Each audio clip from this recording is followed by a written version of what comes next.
From the national headquarters of RT America and our nation's capital, hello again, everybody. I'm Rick Sanchez. We are learning tonight that a major military skirmish was barely averted on the border between Venezuela and Colombia last month during the humanitarian aid conflict. So remember these scenes? Let's put them up for you. Remember these scenes from the border?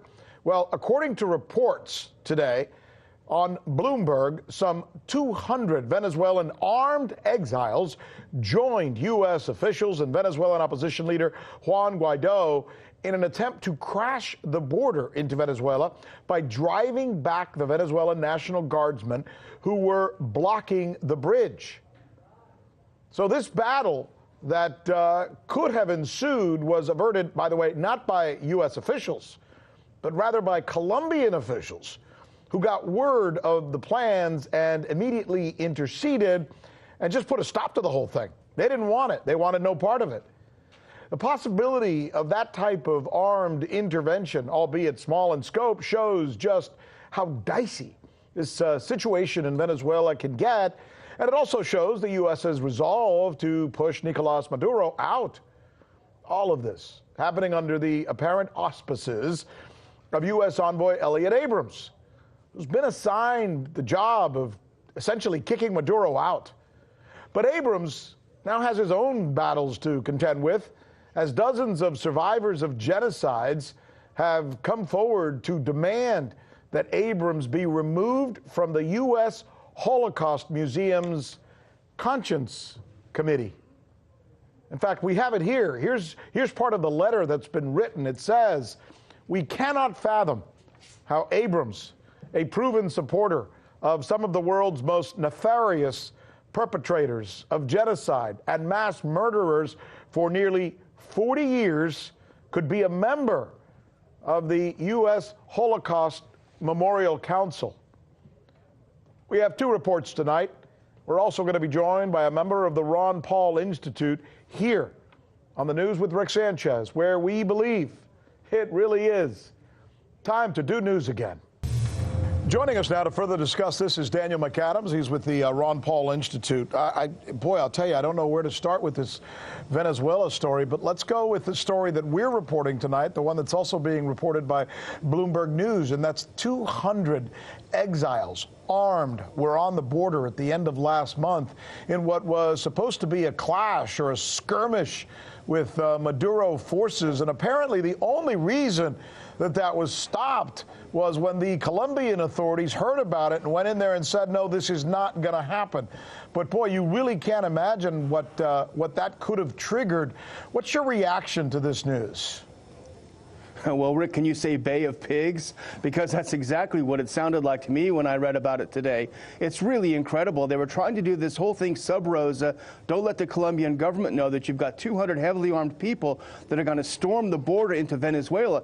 It's an astonishing, we say, lack of respect for the sovereignty of a supposed ally, U.S. ally, Colombia. They did find out at the end and said, no, this is not going to happen. But, Rick, it only follows on the heels of Guaido's promise to bring tens of thousands of people to the border, and nobody showed up. So it's a real fiasco. Is this Guaido, or is this the U.S. intervention policy apparently being led by Elliott Abrams? I think it's a lot of big promises made to Trump. Don't worry about it. It's a cakewalk. We heard that word before. This is going to be completely easy. These guys are going to fall like a house of cards when we dangle some aid in front of them. It didn't happen. It hasn't happened. And we see in the Bloomberg report and in other reports, the administration, the neocons that are pushing this are getting very, very frustrated about it. It does seem like what started with a bang is now fizzling out. It does not appear like there's this huge welcome sign being put out for Guaido or even the U.S. intervention vis-a-vis by the people of Venezuela. No, there isn't. And in fact, a lot of the lies that are being told about Venezuela are coming out as true, to be shown as lies, that the people aren't starving as they're being portrayed. I'm sure not everyone is doing very well. There are a lot of sanctions on, but the stores aren't empty. We've seen great reporting from Max Blumenthal and others. And Dan Cohen on RT. The stores are not empty. And so a lot of these things are unraveling and coming apart.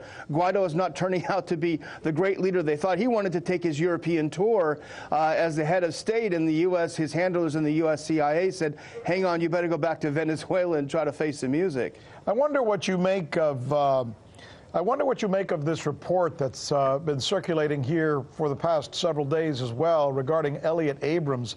It appears that there are several genocide survivors, dozens in fact, who've written a letter to the Holocaust Museum asking that Elliot Abrams be taken off their, quote, conscience committee, saying that it seems on its face to be hypocritical. What do you make of that? Well, this is kind of a parting gift that George W. Bush gave to Elliot Abrams for all the wonderful service he gave to his father, George Herbert Walker Bush, back in the 80s in Latin America, service that the rest of the world recognizes as something much less than humanitarian, let's put it that way. So it certainly is an embarrassment. I would say it should be an embarrassment to the Holocaust Museum to have someone who is hardly a humanitarian associated with the Conscience Committee. But a deeper problem, Rick, is how Americans view their foreign policy. You know, we have this sense of American exceptionalism. We go and we liberate places. We don't invade and kill lots of people. We don't even hear about places like Libya anymore. So it's a deeper problem in how we perceive the intervention that we impose on others. Well, let me ask the question then from the point of view of either yourself, Dan, or the Ron Paul Institute. Would you say that you would be comfortable being on the record stating that, in fact, someone who has been accused of activities that took place in Central America that involved genocide should not be part of a committee that represents the anti-genocide movement? I mean, you got to hand it to the neocons. I mean, they really are a shameless group of people, and so taking his place among the humanitarians when there are blood of thousands of people in El Salvador and elsewhere on his hands, and still while at the same time juggling a regime change in Venezuela, the guy is really the Energizer Bunny, isn't he? Daniel McAdams, we thank you, sir, for taking time to help us with this topic, and we look forward to catching up with you again. Thank you. I'm Rick Sanchez. You found us on YouTube, and that's awesome. But you know what? I'm also live every night at 7 and 8 p.m. Eastern on DirecTV and Dish and cable and satellite, the RT app, and Pluto TV. I'll see you there.